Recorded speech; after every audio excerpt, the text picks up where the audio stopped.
Hello. Ethan, Yeah, Lou, how you doing, buddy? I'm doing well. How about yourself? I am doing fantastic, my friend. Thanks for taking the time to call in today. Where are you? You out on the road already? Yeah, I've been on and off out on the road already. Yep. Fantastic. Well, you got a bunch of Florida dates coming up, including one here in Clearwater, June 18th, and then you'll also be in Mount Dora near Orlando on the 21st with your All-Stars. Who makes up your All-Stars band there? Well, on drums is my brother Ben Graham, who played with Peter Frampton and Gilda Radner and a number of other groups, and is now playing with my band. And it's a great addition, and he's a Berkeley graduate and kicks butt. Wow. So were you into music first and in the band first, or was your brother out there playing with Frampton first? Well, actually, he was playing first when we were little kids, but I got the break first playing with Foreigner, and then he started playing with Frampton, and it's been straight ahead ever since. Well, you definitely got a hell of a break with Foreigner there when you guys came out, because you kind of took the entire world by storm with one of the greatest rock bands in history, my friend. Thank you, but I think everybody had enough of disco, so we also came out at the right time. I think at that point, yeah, everybody had. And weirdly to think, disco lasted until like the early '80s, which I still can't believe. That was odd to me. Yeah, but there was a bunch of groups, Boston and a number of other groups. So I can't remember names now, but they all came out around the same time we did, and I think we helped to push rock back into the spotlight. Absolutely, and with an iconic voice like yours leading one of the biggest bands around, I mean, it made people realize that rock music was sort of I guess it was more of a real music to most people, something you could actually emotionally connect with. Disco was fun, but it wasn't really something you'd put on at night. Yeah, it was a little shallow. Yeah, I would say very shallow. So, in a word, yes. How are you feeling about the recent news? Because you've been out performing with Foreigner. Kelly had not been able to make some of the out of the U.S. dates, so you and Luis Maldonado had done some South American and Canadian dates together, right? Where you came out and did a few songs. Yeah, yes, absolutely. It was a lot of fun. Yeah, and of course you popped up here in Clearwater at the Sound, and it blew everybody away. It was like the biggest surprise. It was so cool. So, how are you feeling? Kelly's retiring. Luis is taking over. Are you going to do that more often with those guys?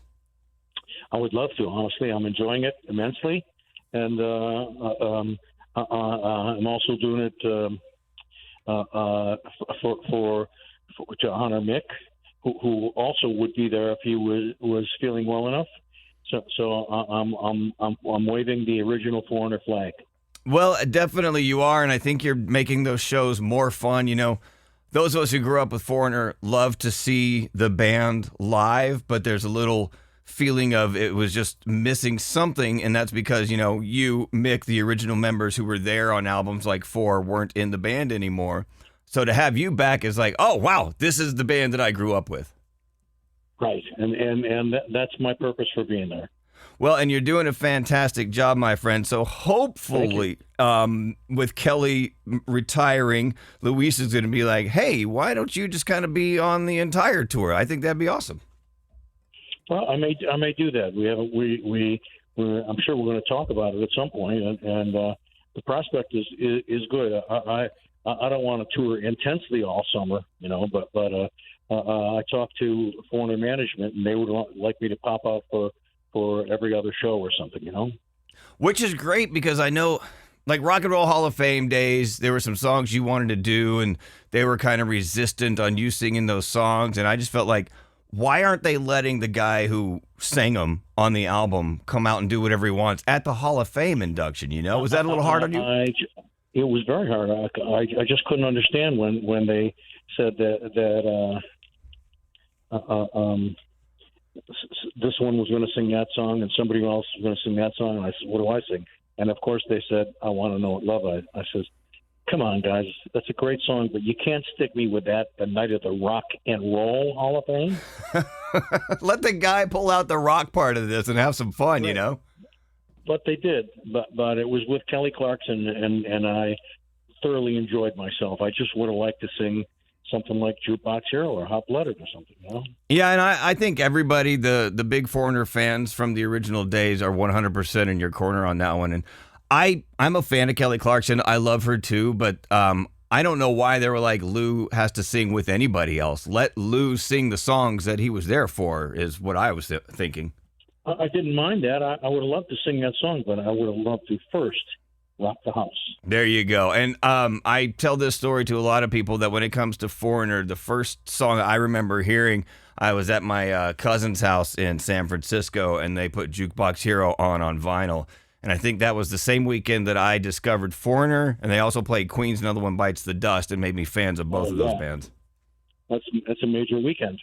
Yeah, it was a great weekend. You know, I was like, oh my God, these round discs have songs on them and they sound like this. It's amazing. That's not what they're for. I was throwing them around the backyard. Exactly. They make great Frisbees. What am I doing here? Yes, they do.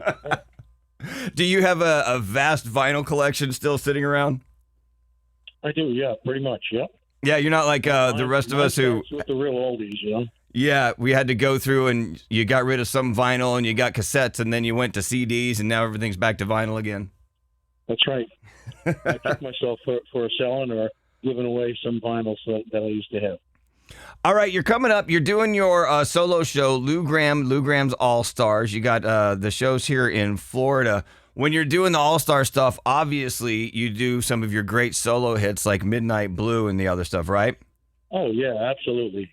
It's a lot of Foreigner, but it's also a great deal of my solo stuff, yes. Well, we're super excited to have you coming back to town. I know everybody's having a blast waiting for it. And you have a really cool thing online, too. You do a meet and greet with a bunch of fans. Yes, we do that on a regular basis, yep. Fantastic. Well, if you out there listening would like to meet Lou Gramm, the voice of freaking Foreigner, you can do that. Go to his website, lougrammofficial.com. You'll be at St. Petersburg June 18th and in Mount Dora near Orlando on the 21st with your All-Stars. Hey, thank you so much for taking the time to call today.